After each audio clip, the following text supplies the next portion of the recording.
Hello YouTubers, Alaska Prepper here. Well, ladies and gentlemen, I've been looking at this little camp stove for a while. And the reason I haven't pulled the trigger on it till now is because it's pretty pricey. But I started to think about how can you cook large meals with a small camp stove that's portable, just like this one here, the Genesis. And this one, for those of you that may be listening, is made by Jetboil. And like I said, it's pretty pricey. It's upwards of $200+. However, I purchased it because I want to see how easy it will cook a large pot of food. Instead of relying on, those smaller camp stoves that you pretty much just use in order to heat up water or cook a small amount of food. Well, if you have the need to cook large amounts of food and you want to do it indoors and pretty much replace your range, this little camp stove right here, I think can do it. And wait till you see what I'm about to cook on it. As you can see, it comes packaged very well. And I really like that it comes in this small bag that you can carry with you pretty much anywhere you want to go. And it's not that big. But let's go ahead and open it up and see what this comes with. Now, I did forget to mention that each burner on this stove produces up to 10,000 BTU, which means that if you have a 1-pound bottle of propane, it should last you about 2 hours straight using one burner on high and about 1 hour straight using both burners on high. And as you can see here, it comes with a fuel regulator, which is what we're going to connect to our 1-pound propane canister. Remember to read your instructions, ladies and gentlemen. Warning, do not install or use fuel cylinder inverted. Just like everything else, ladies and gentlemen, just read the instructions before you actually use this appliance, because it does have to do with gas and you want to make sure that you're using it safely, especially if you're using it indoors. And on each side of the Genesis, you'll see that they have these little handles, which makes it pretty easy to take out of its bag. And I'm not sure if you can see inside the bag right now, but there is a windscreen in there that I'll put on later on to show you all what it looks like. And just by handling it, I can tell that it's pretty good quality. This is a pretty good build indeed. For the price, it better be. It even brought those little straps there that you can use it to secure it whenever you're putting it away or traveling with it. And this is what interests me about this stove, is that it has 2 full-size burners, and it looks to me like you can actually get 2 of these stoves to replace your actual range because it's so big. Now this here, ladies and gentlemen, is pretty cool. It's called a JetLink output, and it's used to attach other Jetboil systems to this one right here and allows them to both run on the same fuel source. And as you can see here, this here is our igniter. There's one on each side for each burner. And you probably can't see it, but it is producing a spark every time that I press the lever in.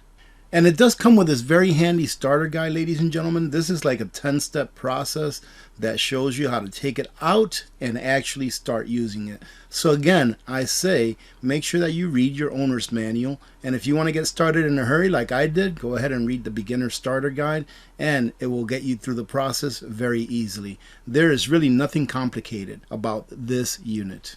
So on the other side of the JetLink output, there is a fuel input to which we need to attach the actual fuel regulator.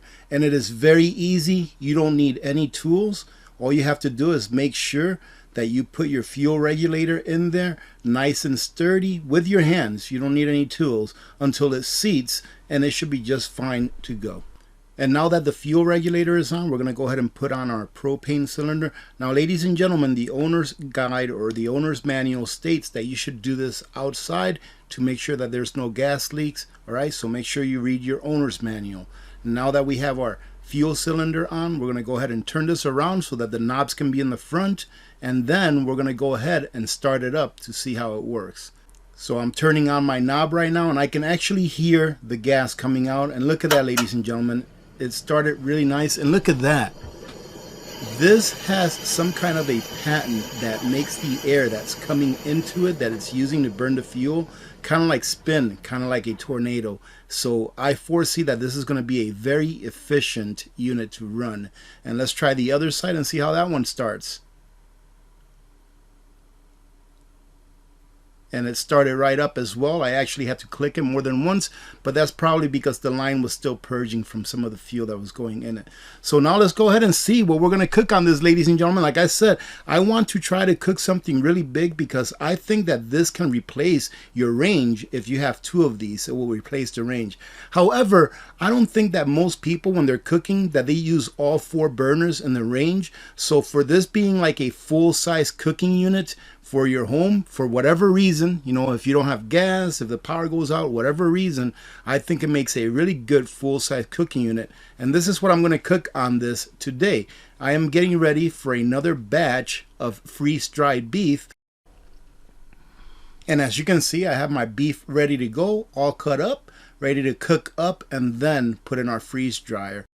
I'm going to go ahead and put this on high until the meat starts to get hot, and then I'm going to bring it down to kind of like a simmer and cook it for about an hour and a half, an hour and 35, 40 minutes, something like that, and we'll see how much gas it used.